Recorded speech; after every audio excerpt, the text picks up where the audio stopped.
Така, когато мислиш няма да успея, ти не просто си песимист, ти настройваш вътрешния си и външния свят към сценарий, в който това се случва. Но има и обратното. Ако задържиш мисъл с висока емоционална енергия, любов, вдъхновение, благодарност, ти изпращаш сигнал към полето, че вече притежаваш това, което желаеш. А полето отговаря с огледални събития. Днес практиката е за създаване на нова реалност. Първата стъпка е да създадеш ясна визия за това.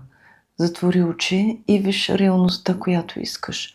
Не като наблюдател, а като участник, който чувства, докосва и го усеща в тялото си. Следващата стъпка е емоционалното насищане. Да извикаш в себе си емоцията, която би имал, ако вече живееш